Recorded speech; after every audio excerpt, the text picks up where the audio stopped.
The views and opinions expressed on this station do not reflect the owners, management, staff, clients, or partners.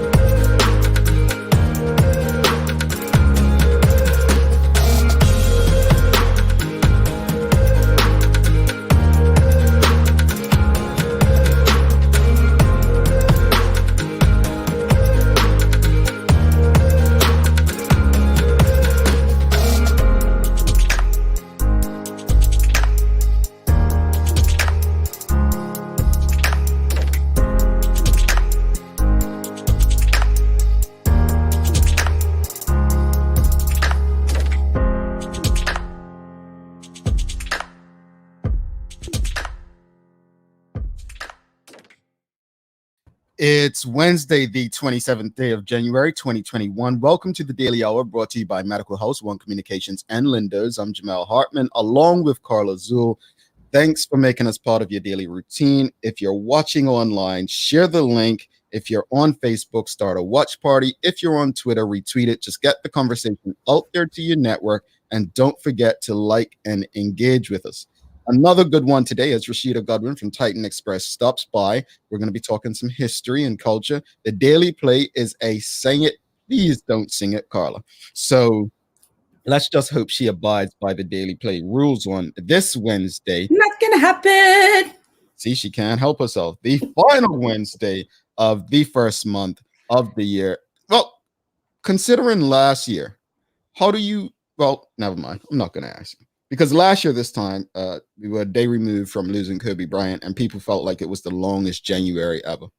And seems like it's been different. It's been a different year so far, I would say. I won't say better. I won't say worse. It's just been different. Unique. Yes, that's the word. But a lot going on, a lot to talk about. I don't know where to start, Carla. I'm usually not in this place of not knowing where to start, but a lot of chat about the Minister of Labor and his immigration comments and the hypocrisy which people are calling out. And then it looks like the Bermuda Tourism Authority is going around making appointments. New chief sales and marketing officer looks like Douglas Trueblood. I don't know him, and this is not a critique, but is that not a Hollywood movie name?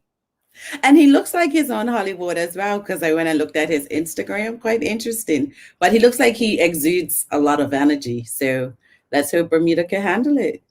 One thing, she says she looked at his Instagram. I didn't even think to do that. Me, I go straight to LinkedIn. She's like, no, I did my research. I went in. I went look to see who this fellow was, right? But Douglas Trueblood is the new chief sales and marketing officer at the Bermuda Tourism Authority. I'm not going to spend much time on this. I know you want me to. But there are some concerns about this. And they should be concerns for all Bermudians regarding the appointment of Mr. Trueblood. Victoria Isley, who was in that position prior, she was there from, if I remember correctly, 2014 to the end of 2020. I thought the idea of having non-Bermudians in these positions was to pretty much, work with a Bermudian to take over what they call it succession, right? Succession planning. So in 6 years, they didn't have anyone, no Bermudian, that was able to take that place. Well, if that's the case, then wouldn't you say the prior person or CEOs or CMS SMO done a horrible job? Furthermore, and this is not against Mr. Douglas Trueblood. From what I've read, he's more than qualified. He's probably going to do great things for Bermuda. Let me be clear with that. But what I'm saying, and we're going to go more into jobs and Bermudians this morning, because I think I've been blessed, lucky. My former boss from Radio Disney, who gave me my first shot in this industry, actually watches this show often. So you will never hear me trash non-Bermudians or talk bad about non-Bermudians, number one, working in Bermuda or working in certain positions. I'm not here to trash them. What I'm here to do is find out why Bermudians, especially ones who look and sound like me, do not get the same opportunities.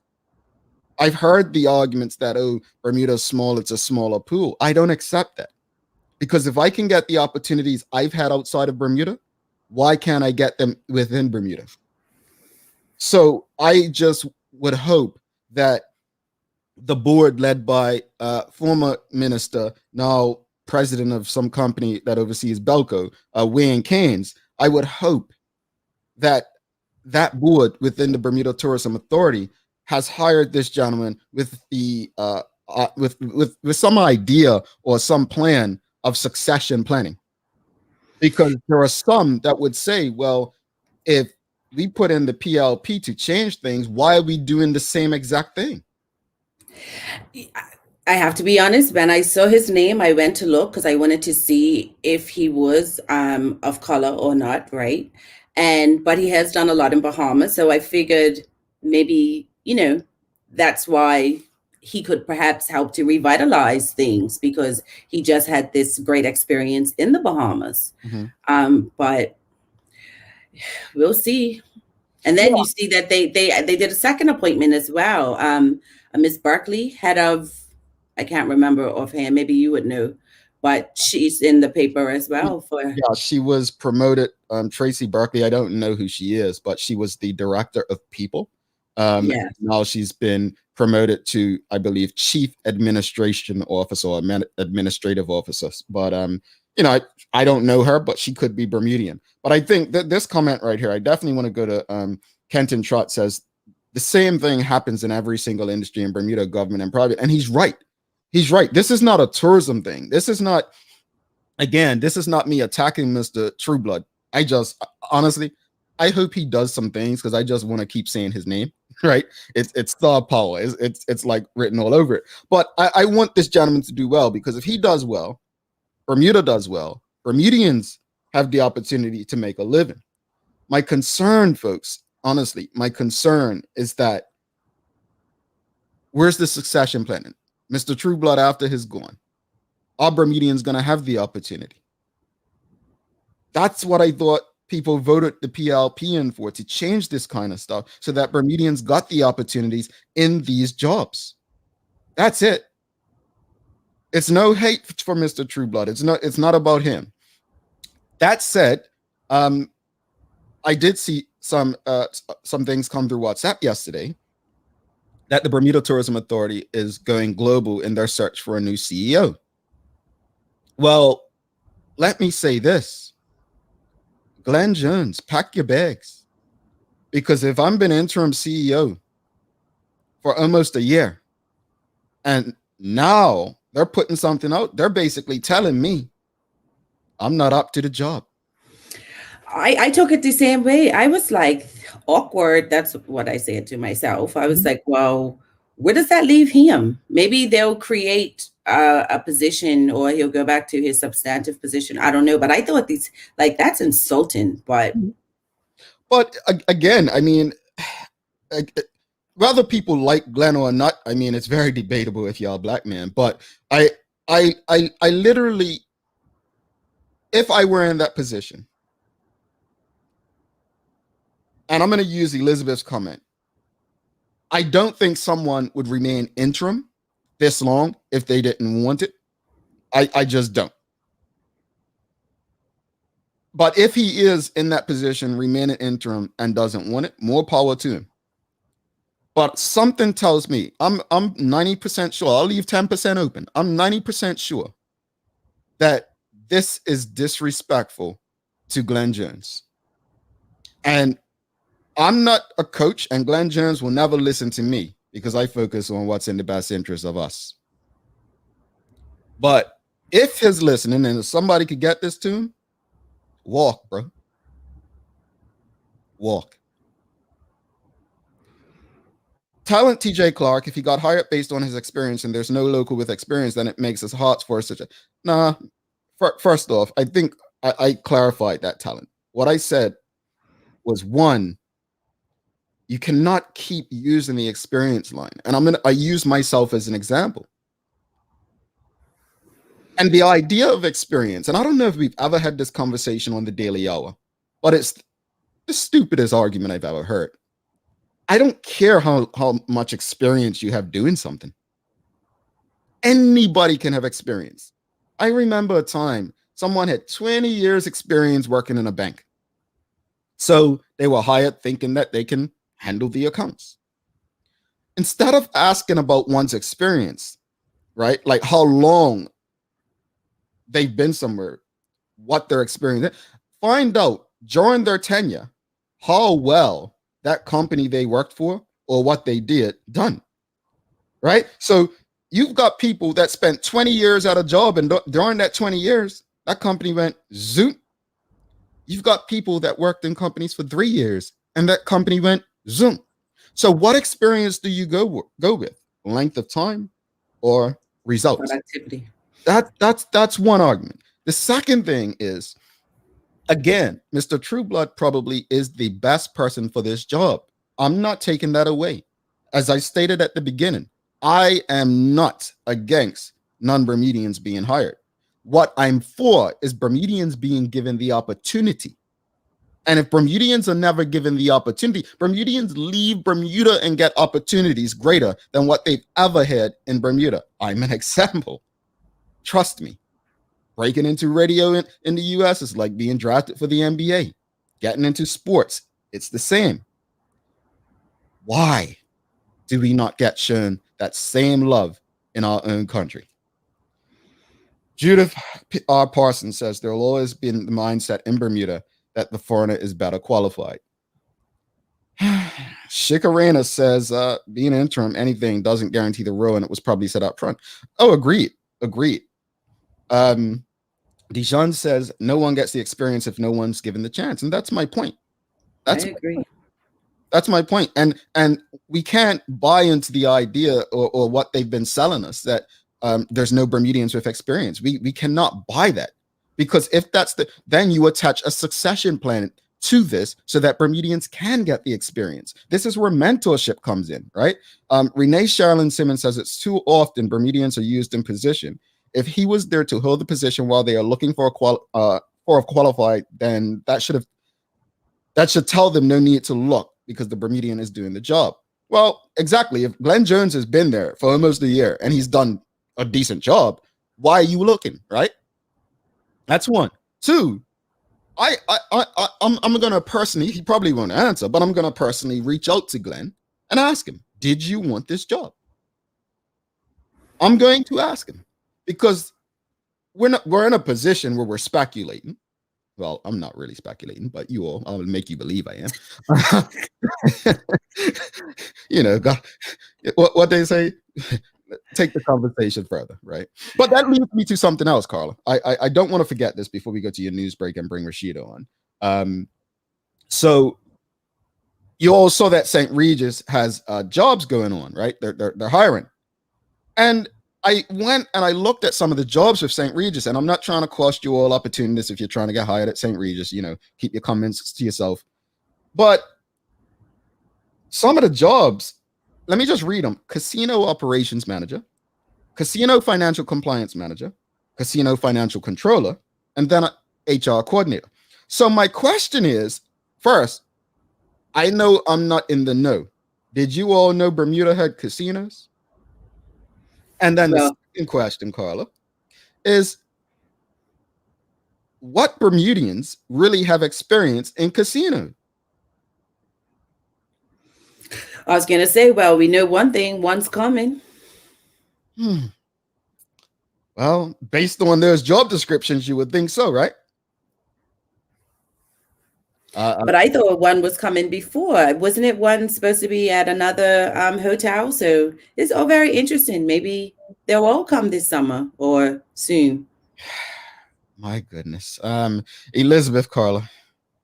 The idea of mentoring an entry-level worker to get to a higher management position is very rare here. It's a shame. Absolutely. I've been seeing that.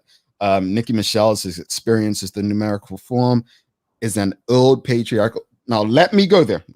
This is what I was trying to say to talent. It's not effective. It says nothing. Being able to have a job, like you have like she says, like I can have been at a job for 20 years and hated it. It's an old way of thinking. We cannot look at length of time as a way of measuring whether someone's fit to do another job. Lauren Ferbert says, so under the PLP, that's what she means, right? PLP. The CEO left. So was there to do succession training? Just wondering, who was there to do succession training? Not quite sure what she's asking. Rick Olson, Carla. Everyone thinks they are an expert about topics they have little knowledge of, like overseas marketing and vaccines. At least, Jamal, you have some hands-on experience with the BTA. We need to think globally, stop complaining, and compete. It's a shame Kevin got run out, probably because he was gay. I'm glad you put probably there. At the end of the day, Mr. Olson, I appreciate what you're saying. What I might want to touch a few things on that. He's right. And I'm going to say he's right in the first part. I thought I knew it all as a Bermudian who loved Bermuda. But until you get in these conferences where you're competing against every destination, this is why when I see people, even those people who work for tourism on the side right now doing contracts, and it's not what Bermudians think. You're legit competing against places you're not even thinking of. Like, remember Sherry Lynn would be on her mentioning destinations, Solomon Islands, and places you don't think of. Like Argentina goes hard. Switzerland, right? Gibraltar. Like Bermuda is competing in a global marketplace for tourists. And until Bermudians really get in some of those conferences and trade shows, you really don't understand the challenge. It's not easy. Like thinking that, oh, I can sell Bermuda because I know how to market or this, and it's a lot to it. And a lot of it, as Mr. William Griffith said, former director of tourism in Bermuda, relationships matter in this industry. Relationships matter. And I'm saying that because Mr. Trueblood coming in probably has fantastic relationships that helped him in Bahamas that can now help him in Bermuda. So, and this is just me being unbiased. So Rick Olson does make a lot of sense there. Like it's very different from living in Bermuda, knowing Bermuda and loving Bermuda, to actually being in these places, to convince someone to come to Bermuda versus going to Mauritius. If the only thing you can say to them is we're close, clean, and safe, you probably lost them. Bermuda has to change its messaging. Now, to the last part of what Mr. Olson said, I'm glad you put probably because he was gay. Kevin Dallas, and I will state this here and now, you can take it, clip, should never have been appointed. Kevin Dallas was not the part. If Kevin Dallas was appointed to that, then you can put a person like Jamal Hartman as the CEO right now. Because name a Black Bermudian who would have gotten that same opportunity at 37 years old with the lack of high-level experience within tourism. So no, I don't agree that he was run out because he was gay. Listen, you heard me say earlier, I looked at Mr. Trueblood's Instagram, okay? His Instagram alone just makes that point moot. But anyway, how you doing? I think I get what you're saying. So that killed the argument that Kevin Dallas was sent out. Kevin Dallas shouldn't have been put in a job. His arrogance in that position towards the very government in which he works under didn't help him either. So let's not make these claims that truthfully are based on their opinions and what he wants people to believe. The non-brother should have never been put in that position. Manuela John Carla. There are people who have experience, but they ask for qualifications that the person doesn't have. This has been an excuse for years. If he did the job well, make it possible for him to get the qualifications. More excuses. Leslie White says the ads also state a Marriott experience requirement. Interesting. Yeah, they are a St. Regis company. I don't know many Bermudians who've been in Bermuda their entire career who may have Marriott experience. Talent TJ Clark, experience to me doesn't say length of time in a row. I'm not valuing his time in position, but the myriad of positions he said, that doesn't even matter. The positions, it's what they've done while they were in these positions is my point. What have they done? We're running a bit late, but we'll get there. We can't ignore the conversation. Sean Smith, what happened to the guy who was offering training in casino industry a couple of years ago? I don't know. Maybe I should reach out to Bermuda College today as well to see if they've been brought in, to see if they have a casino course up there, because it just, to see those jobs in there, knowing that, you know, not many Bermudians likely have the experience. It's like, hello. Leslie White says there's 10 years of increasing responsibility or 20 years doing the same thing, which is better. Well, talk to me. Look, we're gonna get to the news break, and we'll bring Rashida Godwin crazy enough, she does a lot of tourist related tours. We are running a bit late, but we don't want to ignore you guys' comments. We're going to get to the news with Carla. You ready? Yep. All right, let's have it. Oops.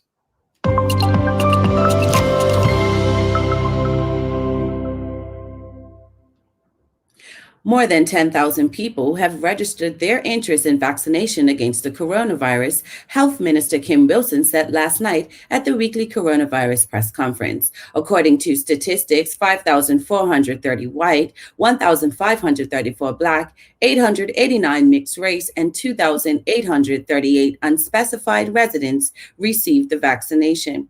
Ms. Wilson said, to reach herd immunity, we need many more people to get vaccinated. Herd immunity will be achieved when 60 to 70% of the population get the coronavirus jab.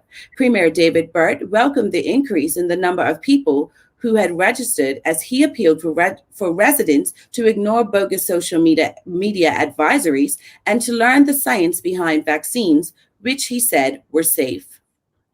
For the safety and security of the traveling public, the Ministry of Transport wishes to remind the public that unlike public service vehicles such as taxicab services, private vehicles used for hire are unregulated and as such have the potential to put riders at risk. Due to the unregulated nature of private vehicles used for this purpose, they are not required to maintain to public service vehicle safety standards. They do not have passenger insurance should there be an accident, and drivers do not undergo background checks. Furthermore, under Section 26(1) of the Motor Car Act 1951, the use of private vehicles for hire or reward is illegal. While the cost may be less expensive when choosing public transportation options, members of the public are strongly advised to take into consideration the safety and security of themselves and their loved ones. To report the illegal use of private vehicles for hire or reward, please call 292-1271 and ask to speak with a traffic officer. Out of respect for the late Financial Secretary, Mr. Anthony Manders, the Ministry of Finance headquarters, and by extension, all departments under its authority, will close at noon today to allow staff to attend his virtual funeral service. The following departments fall under the Ministry of Finance's authority: the Accountant General, the Department of Social Insurance, the Office of the Tax Commissioner, and the Registrar of Companies. These departments will reopen on Thursday morning per their current operating hours.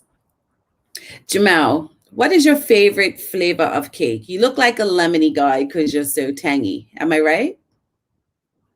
Lemony guy? What the hell? Because you're such a Sour Patch Kid. No, I'm a carrot cake kind of guy myself. Today is Chocolate Cake Day. The way to celebrate Chocolate Cake Day is deliciously simple and perfect. Throughout the day, incorporate as many types of chocolate cake as you can. Take chocolate cake batter and use it to make chocolate pancakes in the morning, topped with caramel syrup and whipped cream. Use the rest of the batter to produce chocolate cupcakes, placing a strawberry in the center of each one. Then when you get home, go ahead and go all out and serve yourself a big old slice of chocolate cake for dessert, but of course you have to eat it before dinner.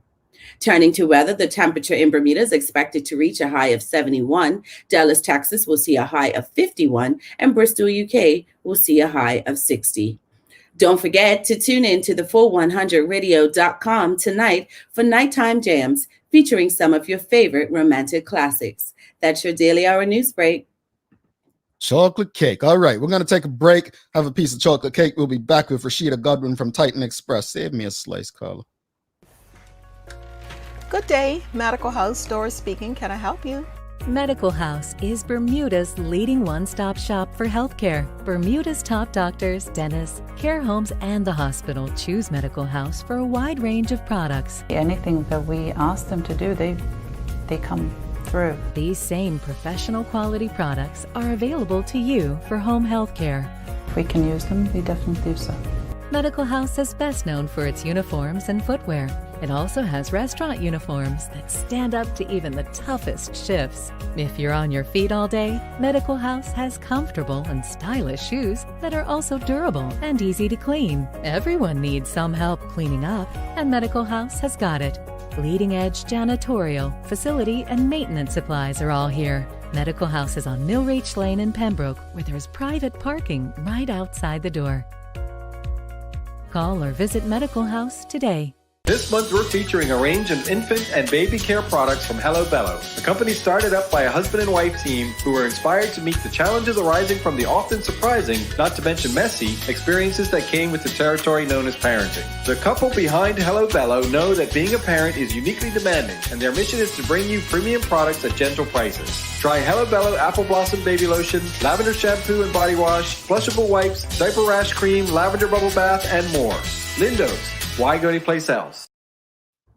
All right, welcome back to the big show. It's the Daily Hour, brought to you by Medical House, One Communications, and Lindo's, our friends over at Channel 82 also, where you can watch this and many other locally produced shows if you have One Communications. She's Carla Zool, and I am the innocent, respectful, nice Jamel Hartman.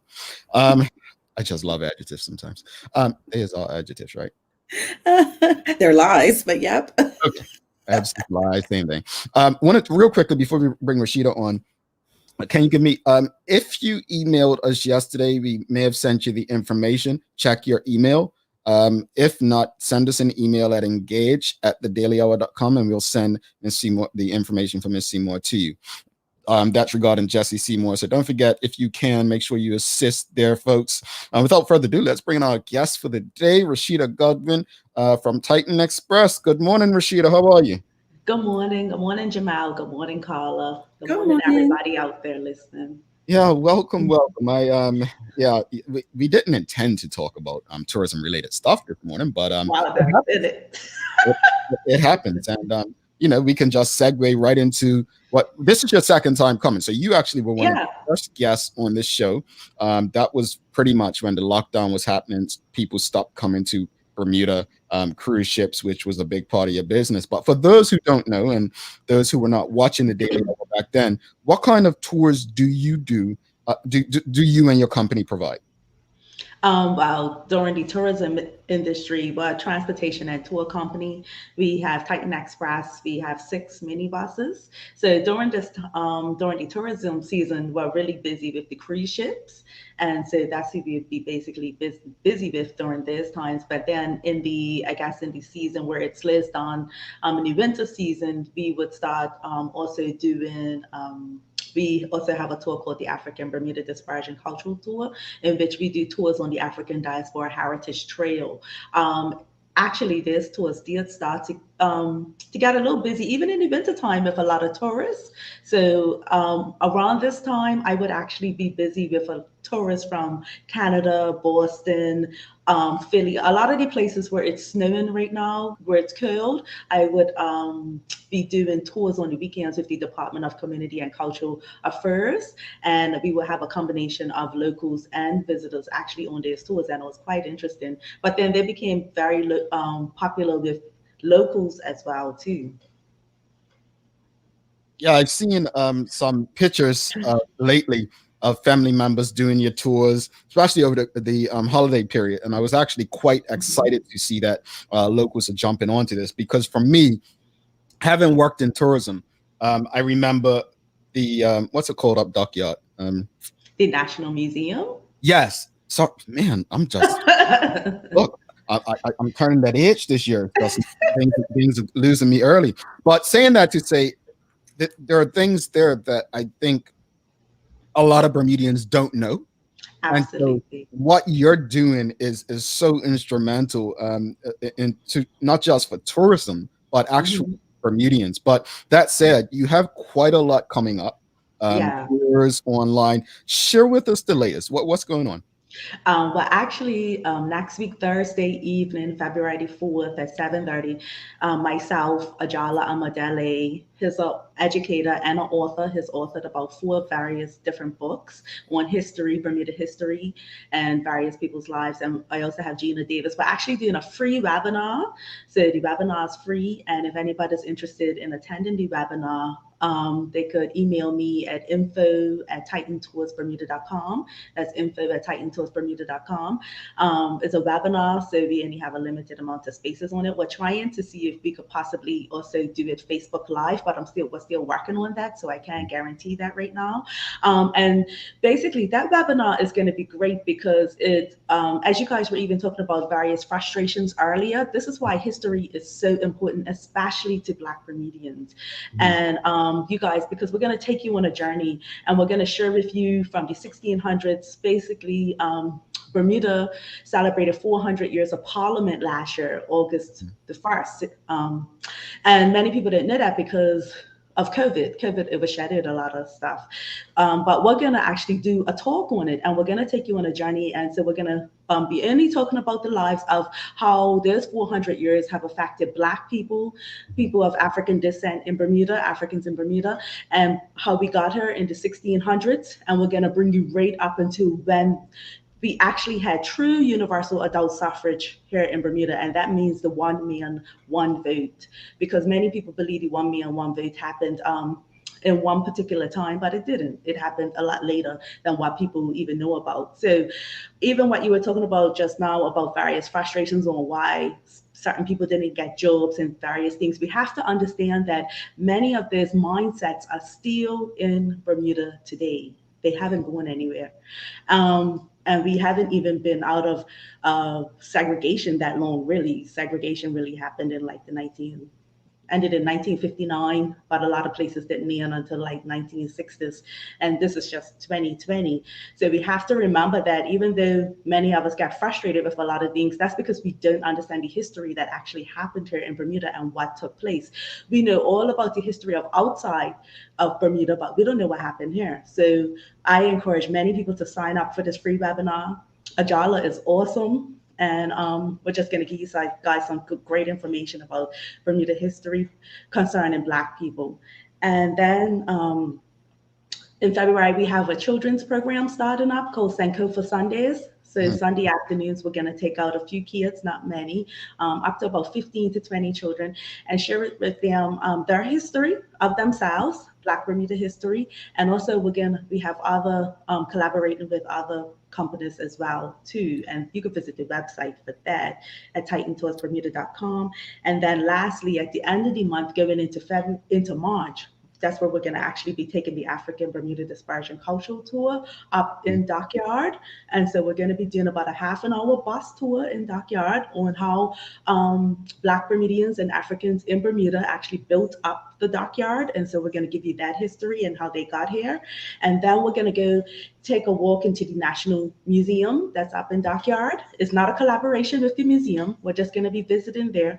And we're only going to be visiting the exhibits on the African Diaspora Heritage Trail. And so we're going to be talking from about the 1500s and bringing you right up until about emancipation time. So that tour should be great as well too, and you could go on the website to book that tour. Interesting. I want to go back real quickly where you mentioned the 1 man, 1 vote. And you prefaced a lot of what you said was this stuff didn't happen long ago. Well, I know it happened while I was an adult, and I don't think I'd been an adult that long. And it was only when I read Dr. Brown's book last year or year before, whenever it came out, that I realized how recently it happened and how much of the same players are living and maybe have been guests on this show that were opposed that. So that is interesting history, recent history that I like that you brought up. Sorry, Carla. No worries. So Rashida, you talked about Sankofa Sundays. Now, history typically for young people, when I was young, was boring. How do you plan on making? No, she ain't lying. Come on, Rashida. Honestly, history was probably the most boring topic in school for many of us. But truth be told, I think that's because of what the history was that was being taught. Exactly. So my question is, how are you planning to make history interesting for them? Because you're catering to youth between the ages of 8 and 16. So how are you going to make history engaging? Absolutely, and absolutely, Jamal. Clearly, because it wasn't about us. You know, a lot of that all of the history, I'm not even going to say a lot of it, all of the history we learned in a lot of our schools when we were coming up had nothing to do with us. We don't even know how we got here. How did we get here? So now when I take out our children, I share them history with people that look like them. They are always fascinated and we have a great time. So for instance, I just share with you one journey that we're doing on a Sunday. I'm actually collaborating with Doreen from Wild Herbs and Plants and Edibles. Let me just get that right. Yeah, Wild Plants and Edibles. And we're actually going to be at Spittle Pond. She's going to take the children on a walk, share with them a lot of the plants and various things that our ancestors might have used during the early times and how they're still relative and how you can still use them today, maybe in a tea and different things like that. So she's going to share with them that information. And then I'm going to share with them the story of even Jeffrey's Cave on how a young man just like them had escaped during slavery. And I'm going to share his story on how he ended up here at Spittle Pond as well, too. And so we'll be taking the children out. And like we said, we're just going to take our time with it. So we're giving ourselves about 2 hours. And then the children are going to just leave with a lot of that information and maybe a goodie bag and stuff like that. So we're going to just share with them stories about themselves, of people that look just like them and what they had to go through. And just share with the children always that it's important that as they have opportunities in their lives, that they don't take it for granted, because it wasn't that many years ago, even though it was hundreds of years ago, that people that look like them just didn't have any opportunities at all. So that's just one of the various Sundays how we're going to do things. Now, when you first came on the show, COVID had deeply affected, literally shut down your business virtually. And then it seems like you've adapted by using Zoom and technology. Since the island has opened up more, have you found that you've had an uptick in business? And have you had as many tourists, I mean, contextually, considering the numbers are so low of tourists on the island, period? No, it's still a nosedive, no, COVID really hasn't been a concern in the business, not good at all. But, of course, it's better to be safe than sorry. And unfortunately, businesses like mine suffering the detrimental effects of from the COVID affecting us. But I have had visitors contact me. I've took out a few families, actually even on the African diaspora tour, because I also do a walking tour in St. George's of the African diaspora. And that's really popular with definitely visitors, because I could take out maybe 2 or 3 people. And so that's been good. And families, a lot of the Bermudian families, I find one of their favorites is definitely doing the Mary Prince tour. That tour is mostly on the bus tour. And the tours are short. I always share with people that I'm not going to have you out for 5 hours. We're only going to be out for no more than maybe an hour, just over an hour. Sometimes the longest we'll probably be out for is maybe 90 minutes, because it is a lot of information that we're sharing with you. And it is a lot to take in. So affecting the business, they still took a nosedive, and we just didn't know what to expect. We just take each day as it comes. Now, you're a history guru. What would you consider one of the island's most hidden or underrated cultural treasures? It's so many. It's so many, because your favorite. My favorite, I would have to say probably the Mary Prince tour, the story of Mary Prince. Her story was so significant. I find it actually bittersweet a lot, because, it's good that we're learning about her, but it took so long. And then it's like, why did it take so long? So that's where I always get into a lot of things, is because I meet with both sides, and I'm not a person who even does history and I only talk with Black folk. No, I go talk with a lot of white, wealthy Bermudians who are still living off of the direct descendants of slave money. And they'll tell me, they know they're living off of slave money from slavery. And they would talk and open up their door, and I would talk to them, and I would go into their family's books and see the pages of the enslaved people that these Black white Bermudians families might have had. So I would have to say even Mary Prince for sure, because her story had been out here since the 1800s, and we're just learning about it. And we have other countries, even the UK, that may talk about her even more than us. And a lot of these stories, our children in the education system they should know these things. They should know them. Like it should be part of knowing your national anthem or your flag. But unfortunately, it hasn't been shared. So for me, it'll be Mary Prince. We have some questions from the audience. Shikarena, I might have missed you saying it. Is the Bermuda Heritage Museum included in the tour? Right now, the Bermuda Heritage Museum is a lot going on with that museum down there. The last time I contacted them, they said it's not safe to go in there. The last time there was a storm, they had some damages from the storms and stuff like that. So their steps are not good to walk in, and they're dealing with structural issues inside the building as well as outside their building. So right now, as I said, when I last contacted them, that wasn't that long ago, they said it's not safe to bring people here. So no, we used to include them in the tour, and I used to always include them in the tour, especially with the young people. I used to even pick up the lady who used to even open up the museum, and take her to St. George's. But yeah, unfortunately, a lot of work needs to be done with the Heritage Museum, so it's not included in the tour at the present time. All righty. Yes, Nana Pam, that's who I was talking about. Your picture with you. Nana Pam says, a wonderful tour. Me and our family learned so much. Thank you, Rashida. You're welcome. Thank you. Another question. Sean Smith says, do you have a YouTube channel?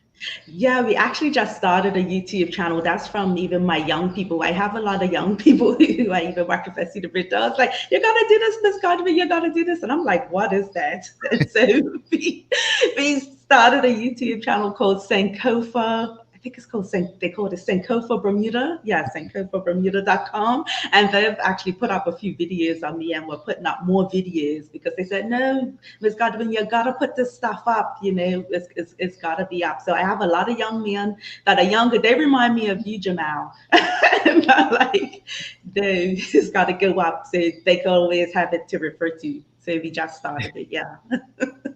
This has absolutely nothing to do with her. When Rashida said it reminds me of me. So Rashida and I we went to school together, college, and I just remember. Hopefully she's not embarrassed by this. So our college actually gave awards to people. If you were best in class and so on. Honestly, man, she used to get every award for every class. No lie, Bermuda, like this. So, and I'm saying that to say, not to embarrass her, but like, when she's serious about something, like this is what she's working on, you're gonna get the best. Like you're legit you get the best. And so that just popped in my head when you said, I'm like, man, I forgot you used to always get the awards. I couldn't even get a good award. My 70% was never good enough. I'm joking. But it wasn't that way. But no, Rashida is definitely a person that if you're paying for the experience, you're gonna get the very best. And that this is a person just from academics straight on to the workforce that always puts her all in, and the reward this time is going to be the experience that you get. Renee Sherlin Simmons says, have you done any research on the slave quarters in Smiths not far from St. Mark's Church?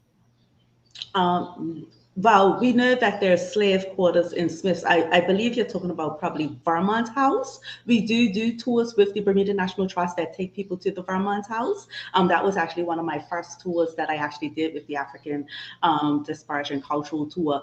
And that is a really nice tour. So I'm pretty sure you must be talking about Vermont House. And yes, we do visit there. Okay. Talent TJ Clark says, never knew about these. Are they still there? Which is your, what do you? I'm not sure what you're referring to, Talent.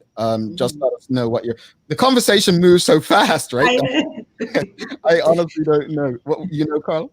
No, but I want to ask Rashida a quick question. You had a tour bus. Many people were doing tour buses. What made you, for those who don't know the background, what made you decide to do cultural, to infuse the cultural part of it? Well, for my whole life, I've always loved history. But what happens is lots of times there's these conversations just like Jamal and you guys had earlier about tourism, just certain frustrations on why, and I know Glenn, and I was like, why Glenn? Why did Glenn didn't get the job? but that's how I am personal, you know. But what happens is we have to understand that there's a mindset in this country that's been developed from its beginning. And so I realized that, you know what, someone needs to come in and share this information with people. If even if you don't, you know, sometimes get it on your first tour, you're gonna get it eventually. And like we said, even in the free webinar that I'm doing with Ajala, so there's a bunch of us that, like myself, Ajala, various people, even Dr. Clarence Maxwell, Theodore Francis, you know, we guys all correspond with each other. And we just know that Bermudians really need to know the history. So when they see these free webinars, tours coming up, they need to get on them. And I'm not just saying it just because I offer them, but history gives you a good, history really is, as Ajala would even say, is map and mirrors. You want to know why even Glenn didn't get the job? Learn about the Black Bermudian history and how, you know, whites have even influenced the history as well too. And you'll realize why Glenn didn't get the job. It's that simple. Like, you're gonna learn about these things because history hasn't changed. It's you know, with learning the history, that's how we will change moving forward. That's why we call it Sankofa. We gotta go back and fetch it. But yeah, I like doing these sorts because history really shows us where we were, where we are, why we are where we are today, and the importance of how we need to move forward.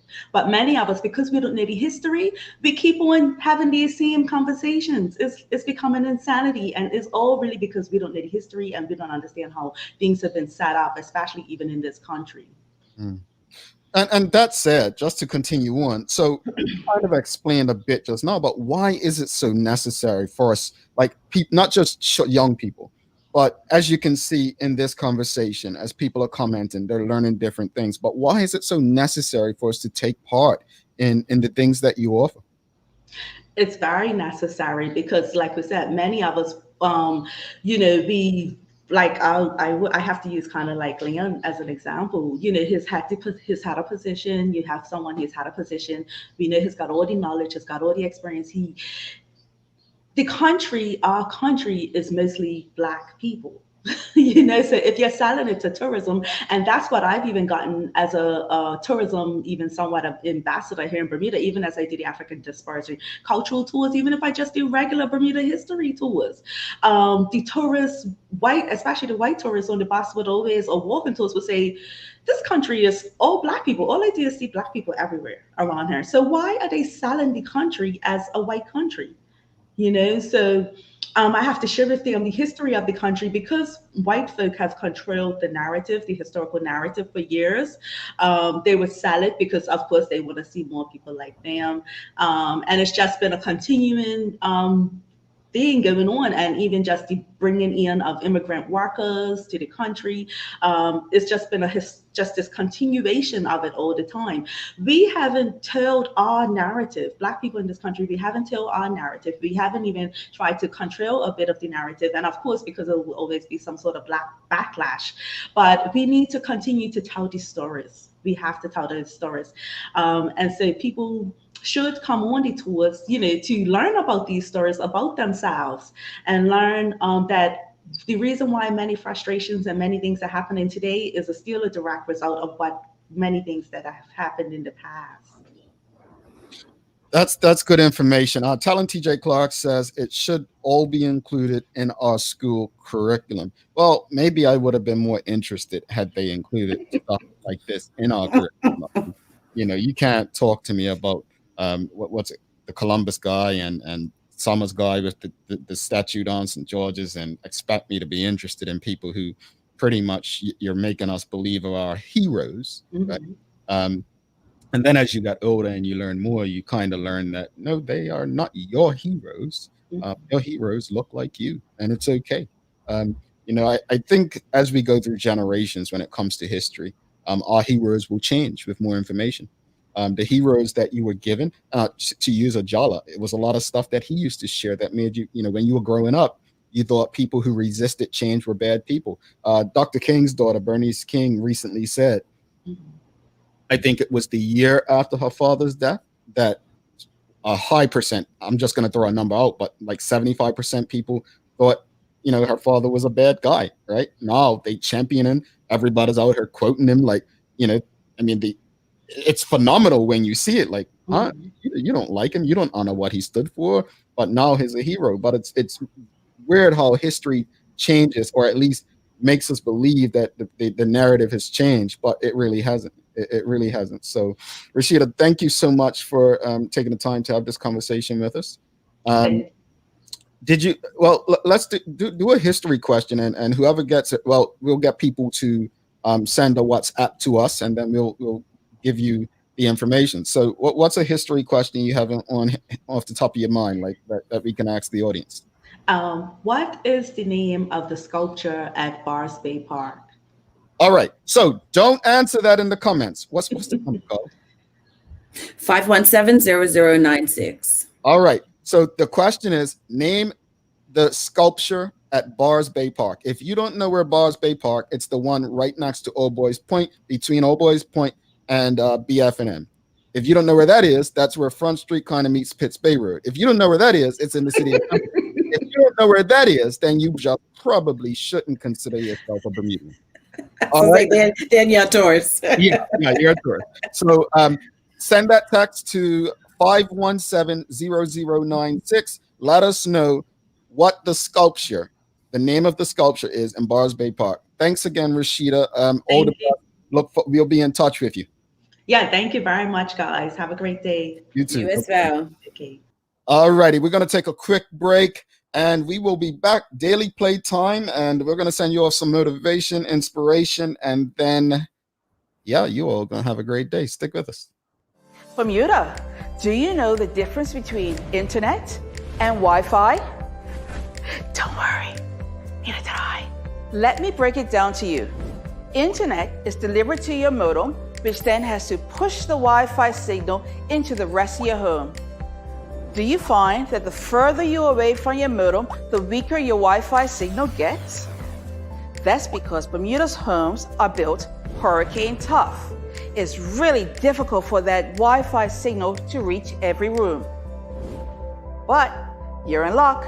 Our One Home Wi-Fi solution guarantees Wi-Fi coverage in and around your home with the help of our Eero devices. Plug in the Eero around your home and it will create a mesh Wi-Fi network in every room. Check us out at One today to sign up and make sure you can stream, work, and play from every corner of your home.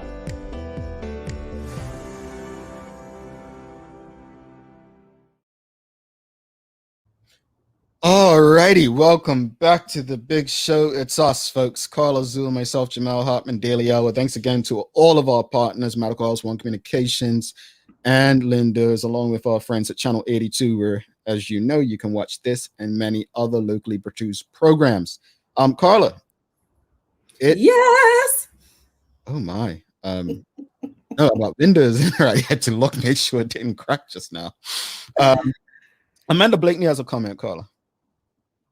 Oh, ironically, our children are born the exact day, same year. My daughter, 10 at the time, and I thoroughly enjoyed the Mary Prince tour. You did an amazing job, Rashida, engaging all participants in this tour. We look forward to joining many others. She is still stuck on the reparations from UK that started our banks. Hi, Amaris. So what's interesting, I think that's great because, you know, you never know how people think until they type it these days. Not what they actually say out their mouths, but what they type. And, you know, I worked in what I think is a challenging industry, tourism one. And you meet a lot of different people from a lot of different places. And the US election recently really brought out some people's true feelings. And what I continue to see from a certain group is that, why should we have to pay reparations? We're not the ones that enslaved anyone. And that comment right there about, you know, the UK, the reparations starting, you know, banks and so on.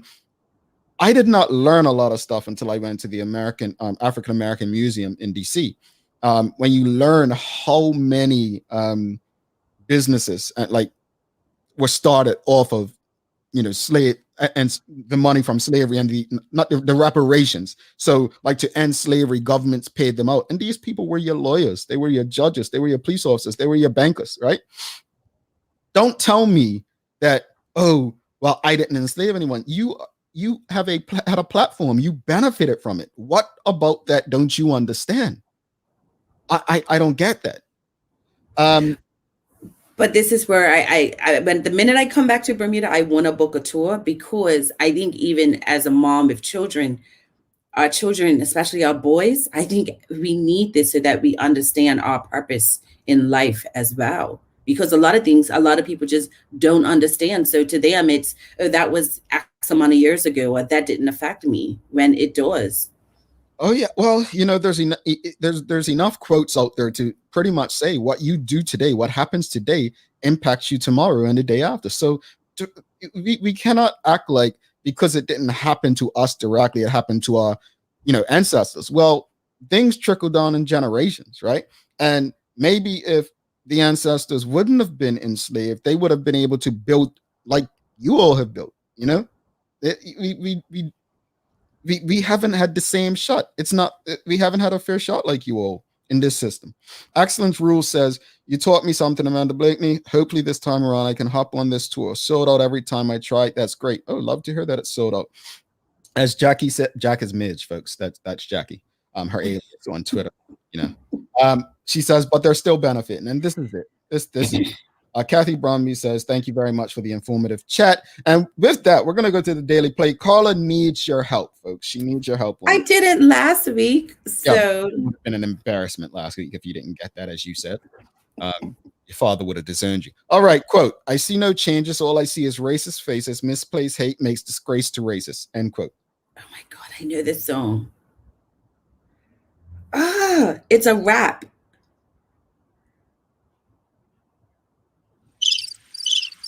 Kendrick Lamar. Marvin Gaye. Marvin Gaye, what's going on?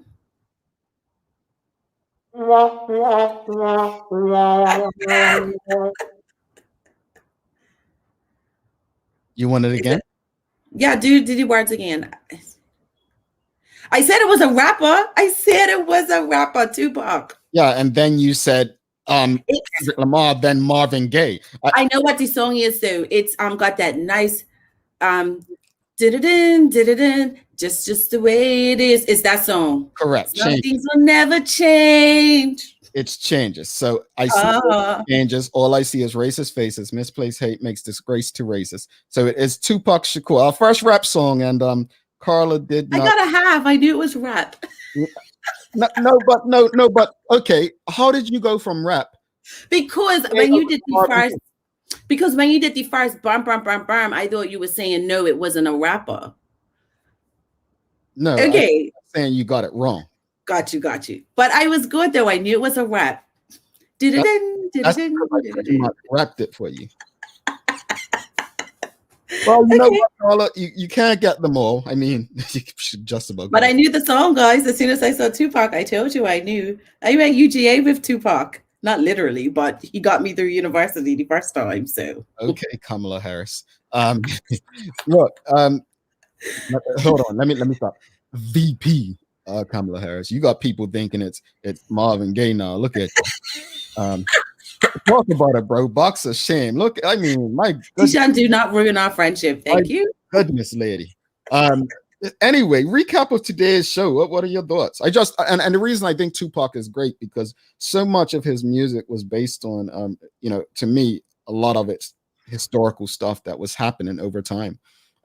So I think he was a very applicable rapper when it comes to history and what the experience of Black people and Blackness. But thoughts on today?